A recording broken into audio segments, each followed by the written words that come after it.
بسم الله الرحمن الرحيم إنا أعطيناك الكوثر فصل لربك وانحر إن شانئك هو الأبتر صدق الله العظيم.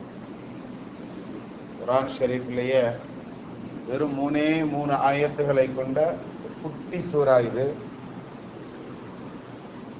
இந்த சிறிய சூரா அல்லாஹ் தஆலா இதுல 3 விஷயங்களை சொல்லி தருவான். நபி ஸல்லல்லாஹு அலைஹி வஸல்லம் அவர்களுக்கு உண்டான ஒரு பெரிய சிறப்பை முதலாவது ஆயத்துல அல்லாஹ் சொல்லுவான். இன்னா அஅதைனாக, நிச்சயமாக நபியே உமக்கு நாம் கொடுத்திருக்கிறோம், அல் கௌசர், கௌசரை நாம் கொடுத்திருக்கிறோம் அப்படின்னு அல்லாஹ் சொல்றான். இது முதலாவது வசனம். இரண்டாவது வசனம் ஃபஸல்லி லிரப்பிக வன்ஹர்,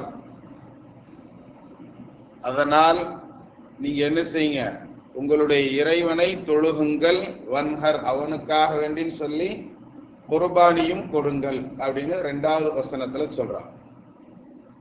மூன்றாவது ஆயத்துல இன்ன ஷானிஅக ஹுவல் அப்தர், நிச்சயமாக உங்களுடைய கோபத்திற்குண்டானவன் இருக்கிறானே, ஹுவ, அவன்தான், அல் அப்தர், சந்ததி அற்றவன் அப்படிங்கிற செய்தி மூன்றாவது வசனத்துல சொல்லுவோம்.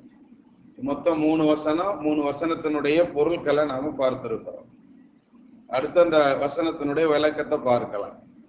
முதலாவது வசனத்துல அல்லாஹ் சொல்லும் பொழுது கௌசரை நாம் உமக்கு கொடுத்திருக்கிறோம் நபியே அப்படின்னு அல்லாஹ் சொல்றான்.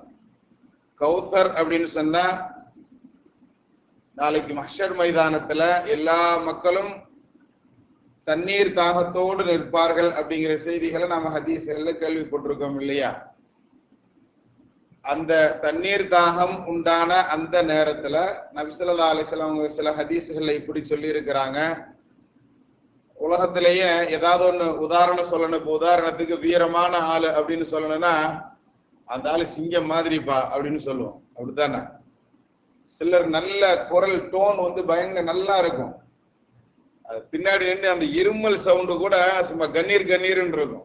அப்ப அந்த அளவுக்கு உண்டான அந்த சப்தம் இதுவும் என்ன சிங்கம் கர்ஜிக்கிற மாதிரி இருக்கு, சிம்ம குரலோன் அப்படின்னு சொல்லுவோம், அப்படித்தானே? வெங்கல குரல் அப்படிலாம் பேசுவோம் இல்லையா? இது மாதிரி எப்படி ஒப்புக்களை காட்டி நாம சொல்றோமோ அது மாதிரி நபி ஸல்லல்லாஹு அலைஹி வஸல்லம் அவங்க அந்த காலத்துல தூரம் அப்படின்னு சொன்னாலே, நீளம் அப்படின்னு சொன்னாலே, ஒரு ஊர்ல இருந்து ஒரு ஊரு அப்படிங்கிறத நீளத்துக்கு உதாரணமாக சொல்லுவாங்க. அது மாதிரி புத்ஹான் அப்படிங்கக்கூடிய ஒரு இடத்துல இருந்து இந்த இடம் வரைக்கும் அப்படின்னு சொல்லுவாங்க. அவ்வளவு நீளத்திற்கு மஹ்ஷர் மைதானத்துல ஒரு பெரிய குளம் இருக்கும், ஒரு பெரிய தொட்டி இருக்கும். அந்த தொட்டிக்கு பேரு தான் கௌசர். அது நபி ஸல்லல்லாஹு அலைஹி வஸல்லம் அவங்க ஒரே ஒரு ஆள் மட்டும் என்ன செய்வாங்க, நின்று எல்லா மக்களுக்கும் தண்ணீர் தாங்க உள்ளவங்களுக்கு எல்லாம் தண்ணி கொடுப்பாங்க.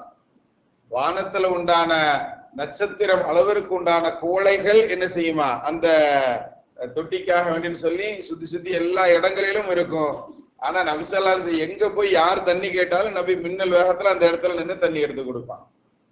இப்ப நபி அவர்கள் நம்மளுக்காக வேண்டி தண்ணீர் எடுத்து தரக்கூடிய ஒரு பெரிய கௌசர், ஒரு பாக்கியமான ஒரு நீர் தொட்டிக்கு பெயர் தான் கௌசர் என்பதாக நமக்கு என்ன செய்யப்படுகிற இந்த கௌசர்ங்கிற வார்த்தைக்கு விளக்கம் சொல்லி தருவாங்க. அந்த நபி அவர்களுடைய கையால யார் தண்ணி வாங்கி சாப்பிடுறோமோ அவங்களுக்கு அடுத்து ஜன்னத்துக்குள்ள போற வரைக்கும் தண்ணீர் தாகம் எடுக்காது. எல்லாருமே துஆல நாம என்ன செய்வோம், இப்படித்தான் கேட்போம், எல்லாம் நபி ஸல்லல்லாஹு அலைஹி வஸல்லம் அவர்களுடைய கரத்தினால் ஹௌதர் கௌசரனுடைய அந்த நீரை வாங்கி பருகக்கூடிய பாக்கியத்தை எங்களுக்கு கொடு. ஹவுதுன்னு சொன்னா உது செய்யற இடத்துக்கு சொல்றோம் இல்லையா, அந்த தொட்டிக்கு சொல்லுவோம், அப்படித்தானே?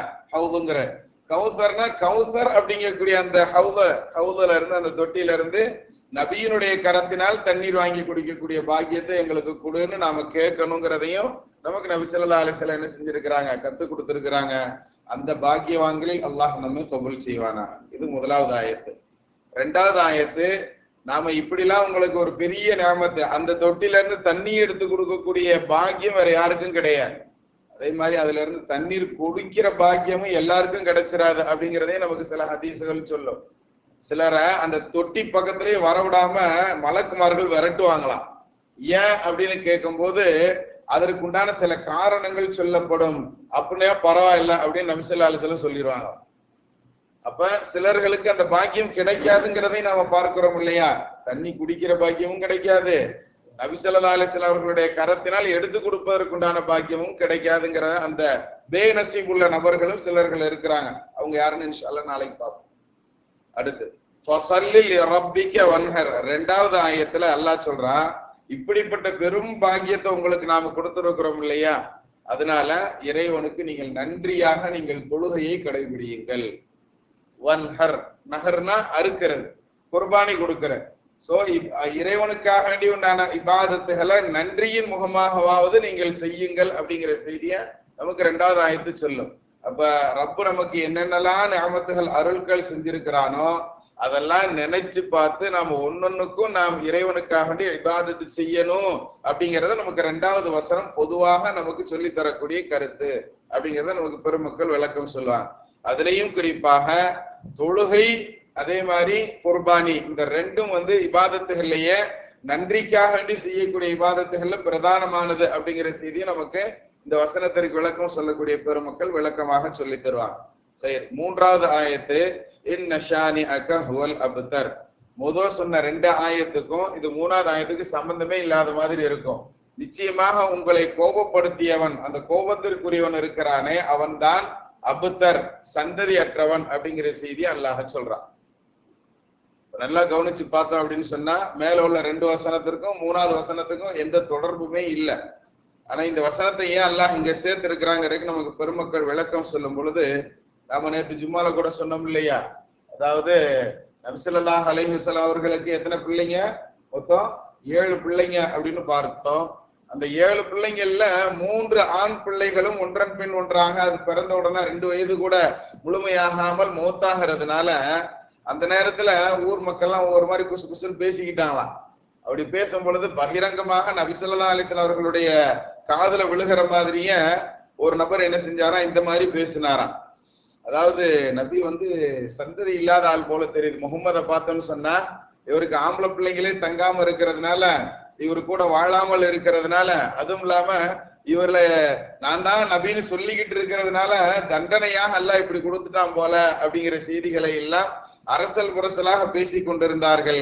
ஆனால் அல் ஆஸ் இப்னு வாயில் இப்னு ஸஹ்மி அப்படிங்கக்கூடிய ஒரு நபர் என்ன செஞ்சான்னா இந்த மாதிரி பேசினா அது நபி அவர்களுடைய காதுக்கு கேட்கும்படியாகவே பேசுறான். அது நபி ஸல்லல்லாஹு அலைஹி வஸல்லம் அவர்களுடைய மனதை சஞ்சலப்படுத்தியது என்பதாக. ஆனா நபி பதில் எதுவும் சொல்லல. ஆனா நபி அவர்களுக்கு மனசுல ரொம்ப கஷ்டம் ஏற்பட்டது அப்படிங்கறத இந்த வசனமே நம்மளுக்கு சொல்லும். இன்ன ஷானி அக்க, உங்களுடைய கோபத்துக்கு உள்ளான நபர் இருக்கிறானே அவன் தான் அல் அப்தர் அப்படிங்கிற அந்த வாசகத்துல இருந்தே நினைச்சுக்கிடலாம். நபி அவர்களுக்கு கோபத்தையும் ஏற்படுத்துற அளவுக்கு பேசியிருக்கிறான், மன கஷ்டப்படுற அளவுக்கு பேசியிருக்கிறான் அப்படிங்கிற அந்த வார்த்தை சந்ததியற்றவன் நபியை சொன்னதுனால நபி வருத்தப்பட்டாங்க. ஆனால் அல்லாஹ் வாக்குறுதி கொடுத்தா நீங்க சந்ததியற்றவர் கிடையாது, எவன் பேசினானோ அவன் தான் சந்ததியற்றவன். அவனுக்கு அந்த நேரத்துல ஆம்பளை பிள்ளைகள் நிறைய இருந்தாலும் ஆனால் அடுத்தடுத்து அவனுடைய சந்ததிகள் இன்று வரைக்கும் இருக்குதா அப்படின்னு பார்த்தோம்னா கிடையாது. அவனுடைய அந்த ஜெனரேஷன் அதோடயே முடிஞ்சிருச்சுங்கிறத வரலாற்று ஆசிரியர்கள் எழுதுறாங்க. இது 1500வது வருஷம் நபி ஸல்லல்லாஹு அலைஹி வஸல்லம் அவங்க பிறந்து. இது எத்தனாவது நம்ம சொல்லுவோம்? 1447 அப்படித்தானே? 47ஓட 53 நீங்க கூட்டினீங்கன்னு சொன்னா நபி ஸல்லல்லாஹு அலைஹி வஸல்லம் அவர்கள் அதாவது மக்காவுக்கு வந்த அந்த ஹிஜ்ரத் செய்த அந்த டயத்தை கணக்கு பண்ணணும்னு சொன்னா 53வது வயசுல நபி ஸல்லல்லாஹு அலைஹி வஸல்லம் ஹிஜ்ரத் பண்ணாங்க.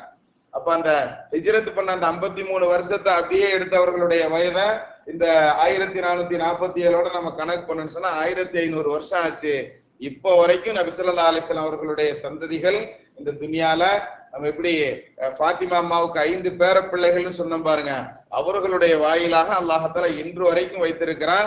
நபி ஸல்லல்லாஹு அலைஹி வஸல்லம் இன்னொரு செய்தியும் சொன்னாங்க, நாளைக்கு கியாமத் நாளினுடைய நெருக்கத்துல மஹதி என்பவர் தோன்றுவார், அவருடைய பெயரும் என்னுடைய பெயரும் ஒன்றாக இருக்கும், அவருடைய தாயினுடைய பெயரும் என்னுடைய தாயினுடைய பெயரும் ஒன்றாக இருக்கும், அவருடைய தகப்பன் பெயரும் என்னுடைய தகப்பன் பெயரும் ஒன்றாக இருக்கும், அவரு பாக்குறதுக்கு ஜாடையில என்ன போன்றே இருப்பாரு, மூக்கு கொஞ்சம் என்னையோட எடுப்பாக இருக்கும், நெற்றி நல்ல உயர்ந்த நெற்றி உடையவராக இருப்பாருங்கிற இந்த அங்க அடையாளங்கள் எல்லாம் சொல்லிட்டு அவர் என்னுடைய சந்ததியிலிருந்தே வருவாருங்கிற செய்தியை சொல்லுவாங்க நபி ஸல்லல்லாஹு அலைஹி வஸல்லம். அப்ப கியாமத் நாளினுடைய லாஸ்ட் வரைக்கும் நபி ஸல்லல்லாஹு அலைஹி வஸல்லம் அவர்களுடைய சந்ததி ஹயாத்தோட இருக்கும் அப்படிங்கிறதுக்கு இது நபி ஸல்லல்லாஹு அலைஹி வஸல்லம் அவர்கள் சொல்லக்கூடிய வாக்குறுதி. கண்ணியத்திற்குரியவர்களே, ஆக சந்ததி அற்றவன் என்று யார் நபியை சொன்னானோ அவன்தான் சந்ததி இல்லாதவனாக இருப்பான் ஆகிட்டான். நபி அவர்கள் சந்ததியோடு தான் இருப்பீங்க. அதே சமயத்துல அந்த சந்ததி ஒரு பெரும் பாக்கியம், அதை விட பெரிய பாக்கியம் கௌசர்ங்கிறத நாம கொடுத்திருக்கிறோம். அதனால ரப்புக்கு நீங்க நன்றி செலுத்துங்க, கோவப்படாதீங்கிற செய்திய அல்லாஹ் தஆலா இந்த வசனத்தின் மூலம் நமக்கு சொல்லி தருகிறான். கண்ணியத்திற்குரியவர்கள், அப்படிப்பட்ட வேறு பெற்ற நபியினுடைய உம்மத்துகளாக இருக்கக்கூடிய நாம் அவர்களுடைய எல்லா விஷயங்களையும் பின்பற்றி நடக்கக்கூடிய பாக்கியவான்களாக நம்மை கபூல் செய்வானாக. பிஹக்கி சய்யிதினா வ ஆலி சய்யிதினா முஹம்மதின் ஸல்லல்லாஹு அலைஹி வஸல்லம்.